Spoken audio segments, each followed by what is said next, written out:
to deal with like a partner who's like maybe possibly surpassing them, you know, in like the social ladder or the perceived success ladder, like passing them and like almost making them feel diminished by their own woman, like in competition. Like you've met guys that like can't play basketball with them because if they lose, they get shitty. Have you ever met people like that, or pool, or you know, or a video game? Yeah, but I've also known ex-girlfriends and women that I've known that got mad or jealous of like my position and my job. Like, oh, you have to just get paid to talk all day, blah blah blah. Like, and so I think it works both. Isn't it? Yeah, I think it works both ways. Well, that's just again the people you're fucking hanging around with, son. I have to put shit in my ass all day, and what you have to talk? Oh, Christ.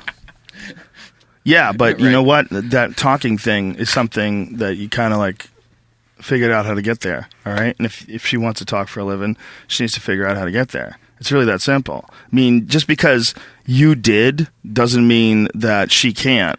And it also doesn't mean that somehow or another you took anything away from her. So when people are like shitty to you about your thing that you're doing, like you're missing out on a huge opportunity to be bored with your own life and do something about it. Like to bitch about you don't even have to do anything. All you do is they're talking. Yeah, you don't even work. I just say talk. You ever done a hard day's work in your life there, son? Yes, I've done about 20 years. People will get mad at you if you don't work hard. Yeah, look at you with your manicured fingers. You're not even struggling. You don't even hate. You don't even hate work and life. Right? Yeah. Folks, it ain't about that. It ain't about the guy who drives by in a clean car when you're dirty. It's not his fault. It's you should figure out how to be clean. You should figure out how to do a job that doesn't involve you walking in mud all day. And that's possible because somebody else has done it. And it doesn't mean – I don't buy the idea that, the society the way it is right now, it has to be this way. Someone's always going to have to work at Burger King. Someone's always going to have to. I don't buy that. I think people are pretty fucking flexible. If you look at the broad spectrum of humans and human behavior from different cultures all over the world, it's pretty obvious to me that there's a lot of different ways that people can act. We don't have to have fast food workers. We don't have to have people who work shit jobs. We don't have to. We just need to figure out how to restructure society so everybody somehow or another plays a part, has something to contribute, has something to share. I mean, that's what a real society is supposed to be like. I give you some coconuts, you give me some fish. We make a deal, and you do it back and forth and left and right. And when there's nothing to contribute, then you start looking, the president needs to give us jobs. We need jobs. So instead of something to contribute, you just find something to do with your time.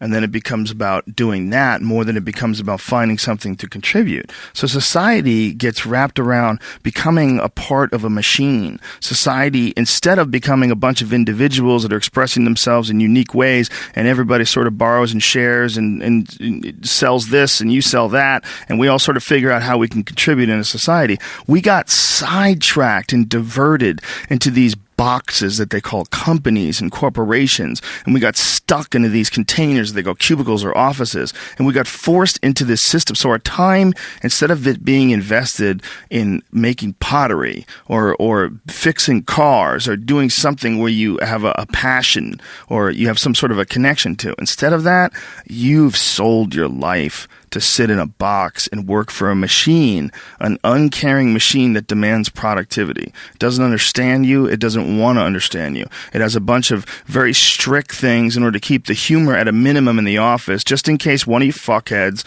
says some stupid sex jokes that gets them sued and they have to give somebody $1 million. So get it together, and this is your life now. No natural behavior. Everybody's wearing clothes they don't want to wear. Everybody's showing up and doing something they don't want to do. They have no connection to. That's the problem with our society. And then what's the reward for all this stuff? Go home, get a big TV. Go home, you're going to get a shiny belt buckle. You're going to get a nice purse. You're going to wear shoes that you couldn't afford last week. You're going to get that dream car. And every week we're chasing down this new object. And every week we're trying to fill this hole in this sad shadow of a life that we've been left with after work. That you work 8 to whatever the hours a day plus commuting, and then you're like this. And that's your life. That's your real fucking life. All that other stuff is not your life anymore. All that other stuff is work. And most of us have committed to that. I know you've been there before, and I've been there before.